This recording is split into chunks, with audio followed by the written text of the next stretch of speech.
Hola, soy Marta Salado y estás viendo Diapasón. Nací en Cuba el 21 de diciembre del 73 en un pueblito pequeño en la zona montañosa de la zona de Villa Clara, en Santa Clara, para que todos se ubiquen más o menos, que es la capital de Villa Clara. Ese pueblito se llama Placetas, está a 24 kilómetros de la capital. Es un pueblo frío en donde se establecieron hace muchos años colegios importantes y pues de allá vengo.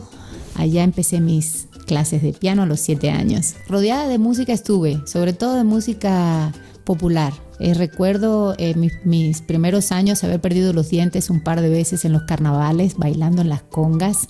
En mi pueblo se hacían unos carnavales preciosos y competían un pueblo contra otro. De chiquitica me levantaban a bailar cuando había fiestas porque alegraba yo todas las fiestas. Pero mi mamá estudió piano, una gran pedagoga cubana, Marta Mondeja. Tiene libros de composición y metodología para piano y ella siempre quiso que yo estudiara música. Sin embargo, mi papá, dirigente del Partido Comunista, con cargos en el Central Azucarero, en una refinería, adicto a estudiar, hizo varias ingenierías, pues él quería que yo siguiera su camino y yo fascinada de ver cómo injertaba las rosas. Y sin embargo, a mí el piano se me complicaba, me encantaba la música y oírla a ella era un deleite. Casi siempre lo que yo hacía era bailar mientras ella tocaba. Me sentía como un poquito etiquetada para ser pianista. Mi físico no me ayudaba para ser bailarina porque yo era gordita, entonces ahí te buscan que tengas el pie con buscan condiciones físicas muy específicas para tú dedicarte al ballet.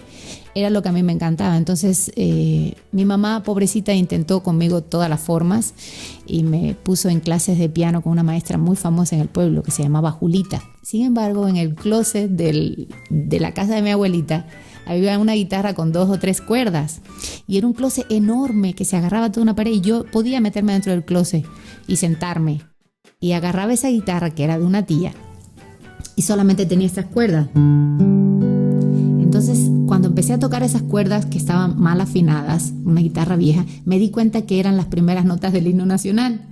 Entonces hacía, me faltaba esta nota.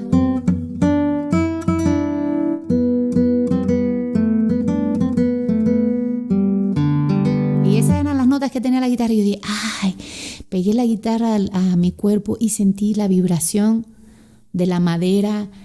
No, yo me encerraba, a veces no sabían si yo estaba en casa de una amiguita jugando, andaba en la calle, yo estaba en el closet con esas 3 cuerdas y fue como me enamoré de la guitarra. Estaba yo en 5º de primaria, imagínate, o antes. Ya yo tocaba piano y tocaba bastante piano. La idea de mi mamá es que yo fuera una pianista y encaminarme, ya no con ella porque bueno, ya sabes que los hijos no hacemos mucho caso de lo que dicen los papás, eso es definitivo. Y le pedí a mi mamá que sí yo iba a entrar a la escuela de arte, la vocacional de arte de Santa Clara, que es un sistema internado, y la condición fue que yo quería guitarra. Entonces mi mamá me dice, ok, siempre y cuando saques 10 en piano y vamos a probar un par de años, si tú no sacas 10 o no eres la mejor, te pasamos a piano, en donde sí vas a ser buena. Ok, pude entrar a la escuela vocacional de arte en el instrumento que yo quería. Además tenía la edad, los chicos de piano ya habían entrado desde 3º de primaria a ese sistema internado y ahí empezó mi camino. Si yo empezaba a pisar aquí, yo podía tocar otras notas, ¿no? Fue cuando dije, no, yo quiero más cuerdas, yo quiero saber lo que estoy haciendo, porque yo ya sabía notas y sabía la clave de sol en el piano y la clave de fa. Entonces, para mí la guitarra fue relativamente fácil porque solamente lee en clave de sol. Y tuve un maestro genial, de esos maestros que están perdidos, que nadie lo recuerda, pero yo lo voy a mencionar, Rolando Moreno. Fue maestro de otros grandes guitarristas como Rey Guerra, Miguel Bonachea. Muchos alumnos de él ganaron premios. En Cuba la cosa funciona diferente, no es tan fácil comprarte una guitarra. Ya cuando tienes medios más adelante puedes hacerlo y mandarla a hacer. No hay tiendas donde tú digas, ay, voy a comprar tal modelo de tal número, no. Entonces hay un almacén en donde hay instrumentos que te asignan, que ese instrumento fue el año anterior de otro. Entonces los instrumentos más sencillos los dejan para los primeros años de estudios. Se firma una responsiva y la escuela te presta el instrumento. A medida que tú vas avanzando y te lo vas ganando, ellos te cambian el instrumento y te van dando mejores guitarras. Mis primeras guitarras no tenían ni adorno, estaban pegadas. Mi abuelito tuvo que repararla varias veces y unos brazos anchísimos, o sea, no tenían las condiciones cómodas, o sea, empiezas picando piedra, literal, y los instrumentos muy difíciles de tocar, vas mejorando con los años. Después de los primeros 4 años en esa escuela vocacional de arte, en donde llegas a terminar la secundaria, se hacía en aquel entonces en las escuelas como estaban estructuradas un filtro en donde hacías todos tus exámenes de guitarra, de solfeo, de educación musical, de todo, para pasar a la Escuela Nacional de Arte de La Habana. Entonces, si presentábamos, por escuela presentaban 10 alumnos, quedaba 1 o 2. Eran las mejores calificaciones. El resto de estos chicos tenía que ir a estudiar otra cosa.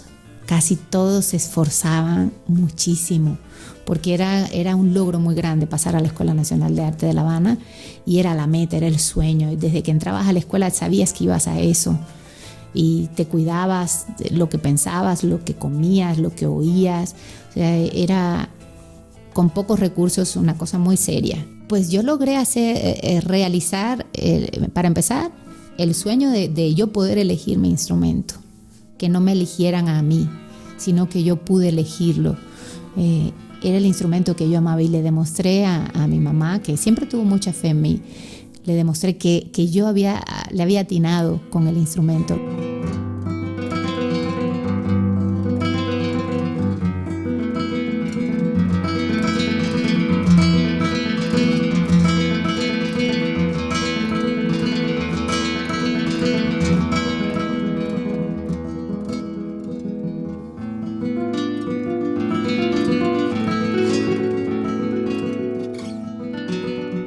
Para empezar fue éramos 2 compañeritas mujeres contra todos los demás muchachitos, ¿no? Y luego el sueño de pasar a la Escuela Nacional de Arte de La Habana, todos los exámenes que tuve que pasar, tuvieron que adelantarme el examen 1 mes, y mi mamá, porque me entró una enfermedad en las uñas, perdí mis uñas, tuve que tocar con uñas pegadas, con barge y con un poco de diurex para lograr hacer mi examen de guitarra 1 mes antes, porque ya se me estaban pudriendo literalmente los dedos. En lo que entraba el antibiótico y los tratamientos médicos, iba a perder mis fechas del examen. En ese momento que yo aún podía tocar, se gestionó que yo pudiera presentar antes los exámenes.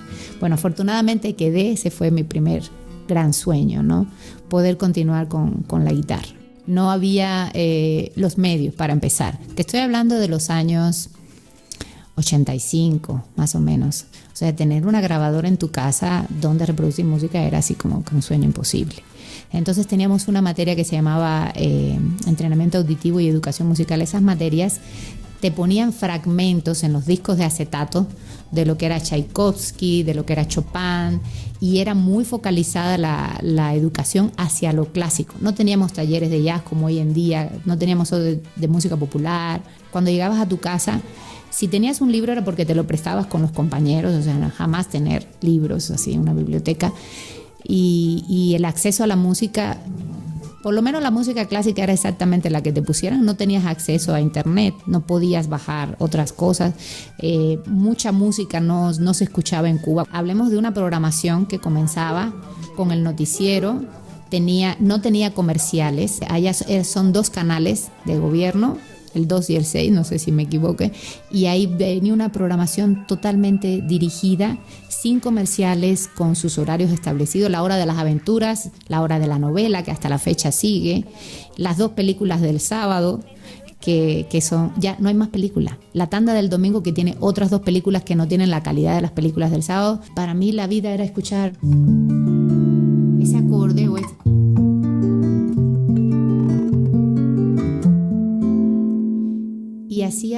trataba de generar un eco para que no me molestaran las trompetas, los trombones, las percusiones. Tenías el tiempo para enamorarte profundamente de lo que estabas haciendo, no tenías distractores en realidad, y agradezco que así haya sido, porque no estaba yo confundida, no tenía un plan B, nada me movía el tapete. O sea, nunca iba al cine, nunca iba a fiestas. Hay muchas cosas que ya ahora como adulto puedo ver que sirvieron, ¿no? Cuando paso a la Escuela Nacional de Artes empieza algo nuevo que no conocía yo, que era esos intercambios que teníamos con las idas al campo, Trabajé en la Villa Panamericana poniendo pisos.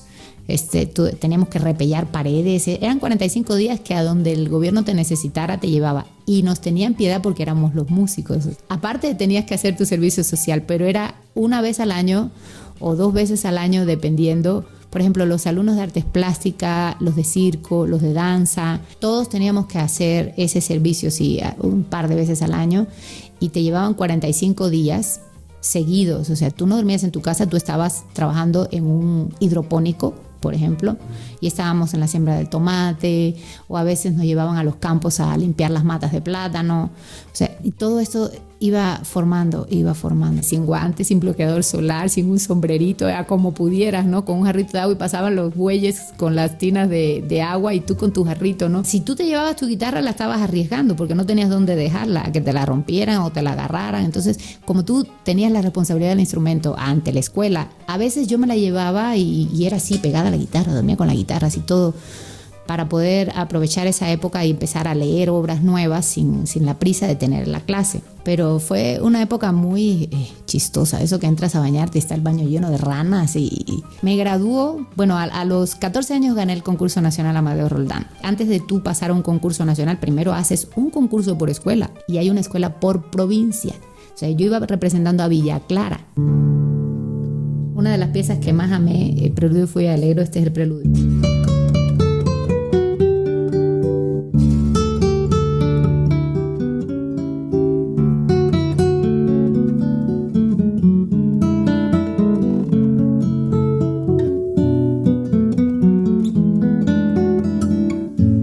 Me doy cuenta que, bueno, llega la realidad, ¿no? Ahora de qué vas a vivir. Afortunadamente me gané mi lugar para hacer mi servicio social, que son los primeros años, en la misma Habana. Y empecé a trabajar en el Instituto Superior Pedagógico. Todos mis alumnos eran mayores que yo. Te mandan al campo y te dicen, bueno, tus alumnos, maestra Marta, van a hacer tal faena y tú tienes que vigilar. Y los alumnos querían echar relajo, no querían terminar la faena. Y yo tenía la responsabilidad de que trabajaran. Fue emocionalmente un paso importante. Tuve que crecerme mucho. Yo acababa mi surco y me iba al otro surco. Bueno, desde ahí se me quedó el dicho famoso que me levanto temprano y le digo a mis hijas, para el surco, vamos a levantarse a las 7 de la mañana, ¿no?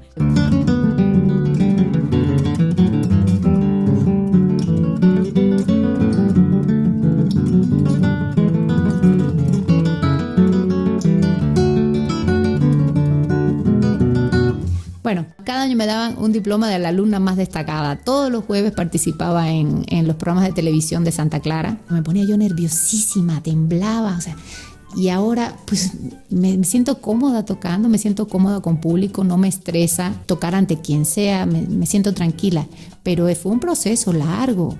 Y siempre los amigos eran los más críticos. Oye, se te equivocaste en la nota tal, el último acorde no hiciste vibrato, no se te escucharon las dinámicas.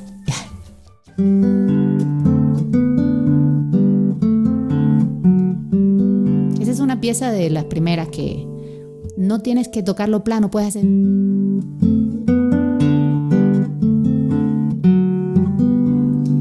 Y ya ahí, con esas 3 notitas, puedes expresar, puedes empezar a dar tu visión de la música, tu sentido estético, de cómo percibes el mundo, todo a través de tu instrumento. Mis compañeras que estaban tocando música popular estaban ganando más que yo, que estudiaba muchísimo. Entonces hice un trío y empezamos a tocar con este trío de puras mujeres. Y a través del Ministerio de Cultura me dan el permiso para venir a México por un intercambio cultural en el año 94. Tuve tantas dudas que tenía mi visa estampada en el pasaporte hacía 6 meses.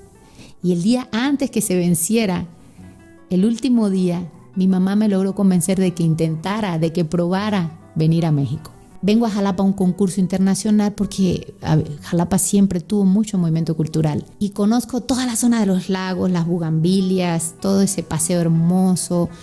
Y me recordó, se me hizo una mezcla muy bonita entre ciudad y pueblito.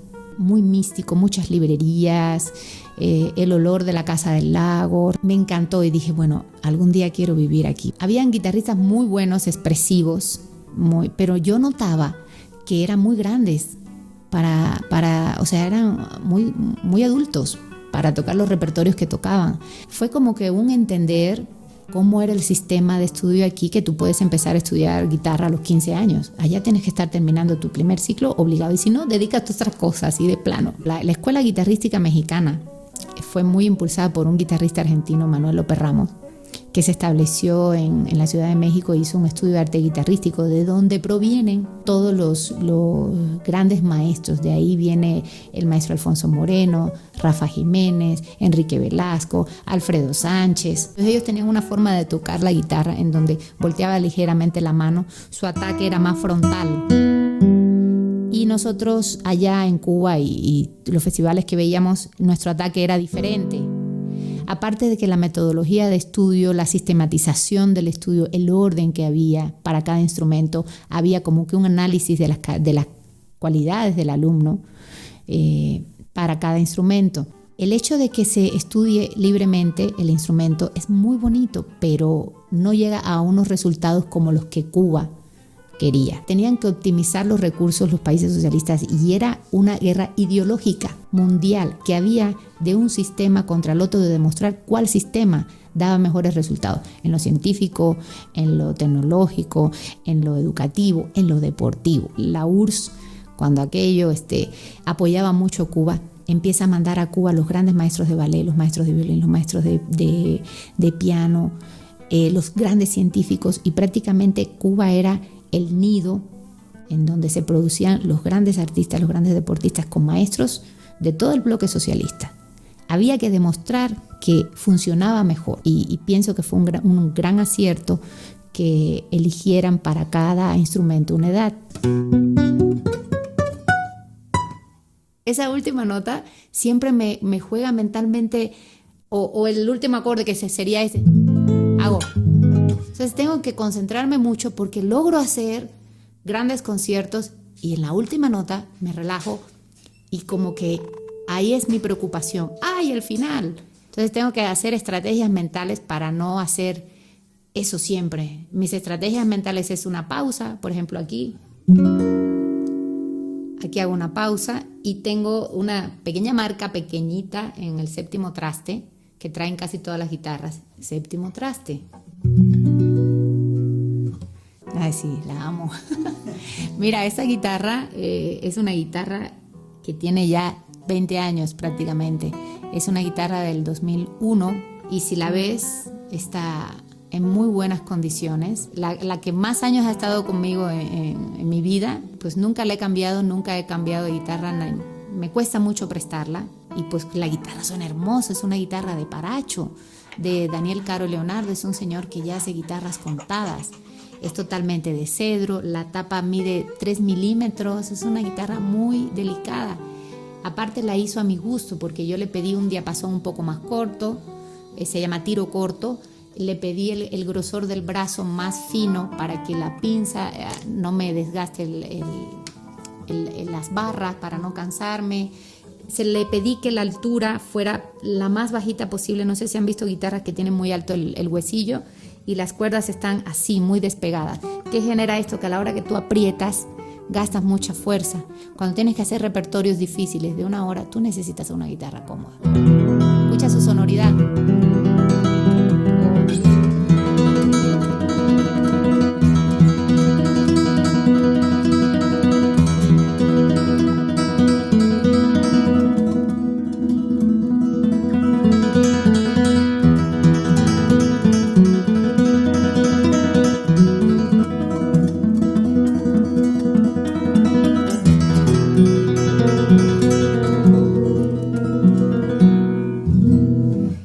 Ninguna suena así. En lo externo, me motiva mucho tener la familia equilibrada, tener armonía, poderles hacer muchas bromas a mis hijas, y el olor a café, el decir cosas chuscas. O sea, a mí eso me encanta, es como la chispita, hacerlas reír. El disfrutar de un espacio para estudiar. Pero en las cuestiones del repertorio, he notado que me gusta mucho todo lo que está sobre quinta posición y séptima. Entonces, todo lo que suena aquí, eso que estoy sintiendo ahorita mismo, cómo gira la vibración de la madera, cómo pasa al cuerpo. Por eso lo tienen casi todos los instrumentos de madera. Hace que yo busque repertorios con ese tipo de sonoridad. La música es tan maravillosa, me inspira prácticamente todo el repertorio, sobre todo el que es contemporáneo pero tonal. La música atonal, que es las segundas menores y todo esto del repertorio súper contemporáneo, no me encanta, porque no siento que me produzca esto.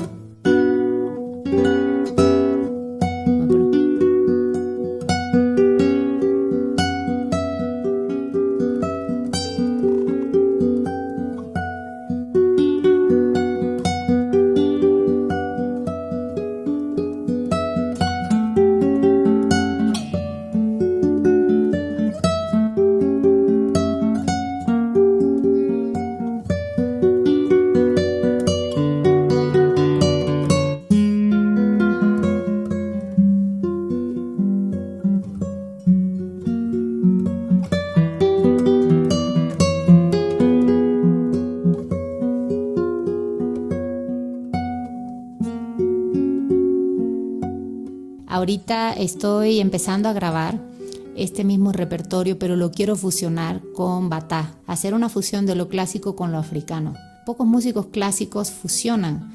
En Cuba tenemos un gran compositor, Eduardo Martín, que él escribe clásico con temas populares o incluso jazz, blues, y lo escribe. Cuando tú normalmente estás medio amarrado a una partitura, él te deja cifrados y te deja muchas cosas para tú tocar un poco más libre. Incluso él escribe dentro de sus piezas todas estas, que se puede decir como improvisaciones. La música clásica no está peleada con ningún otro género. Realmente es música que escribieron hace muchos años bajo algunos a lo mejor preceptos estructurales compositivos del barroco, clásico, romántico, siglo XX, contemporáneo.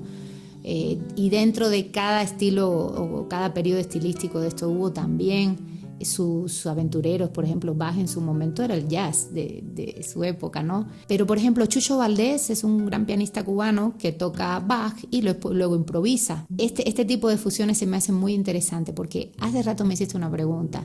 ¿Tuviste que adecuar tu repertorio, tu estilo musical cuando llegaste a México? Sí. Me di cuenta que no solo había que tocar, sino que había que hacer como que un poquito de labor académica, educativa, un poquito pedagógica, si tú quieres, sin que se haga aburrido. Ese artista que llega y toca con un programa al público, no hay contacto, no hay aprendizaje y la gente se aburre. Yo siempre explico el repertorio y sí tuve que adecuar el repertorio, y lo adecuo en cada concierto según el espacio, el tipo de público.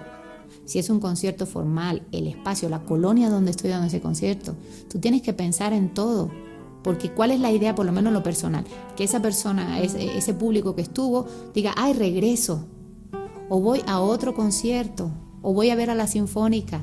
Entonces esa gente que fue y te oyó, ay, qué rico, mira, no solo lo oí tocar, sino que aprendí. Como por ejemplo, yo cuando toco este estudio, que es un estudio de Leo Brauer, está dedicado a los ligados. Yo siempre le platico que los ligados en la guitarra es un recurso técnico en donde ocupas más mano izquierda que mano derecha. Entonces, aquí por ejemplo no uso la mano derecha. Y puedo hacer, estos son ligados en donde...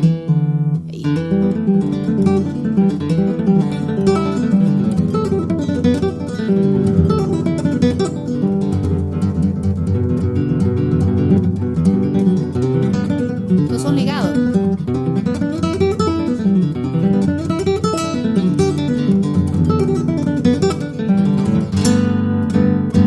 Luego explico qué son arpegios. Una posición fija en donde tengo mucho toque de mano. Una sola posición, escala. Se hace una retroalimentación. Y cuando yo veo que la gente sonríe, que entiende, he tocado en reclusorios, en todos lados, en comunidades, donde a veces no saben ni siquiera la mayoría de la comunidad ni siquiera habla el español. He tocado en muchos municipios cerca de la Sierra de Songolica. Siento que todos somos un poco actores y según llegas a un lugar actúas, pero en el espacio propio de uno como que te quitas esas máscaras. Y qué bueno que hagan esto de buscar la esencia de cada artista, porque finalmente este tejido artístico integra también un tejido social que también aportamos a la comunidad, ¿no? cuando tú tocas en un concierto, tú llevas un pedacito de tu esencia. Y así cada género nos aporta y la sociedad se construye de la cultura, se construye de todas las manifestaciones artísticas, nos van integrando. Tanto es así que cuando tú te vas de Jalapa, tú dices, ay, cómo extraño Jalapa, que te ceden el paso, el uno por uno, la cordialidad de la gente. Vas al DF o a Puebla o a Veracruz, tú dices, no, ¿qué va? Jalapa tiene una identidad y esa identidad está construida principalmente por el sector educativo y el artístico, en mi opinión. Mira, soy como buen músico medio ermitaña. Peco de no tener Instagram ni casi nada, pero me pueden encontrar en Facebook. Ahí estoy como Martica de Salado, ahí subo tanto mis momentos felices como las presentaciones, como el programa. Prácticamente ahí pueden encontrar todo. Pueden buscarme Martica con C.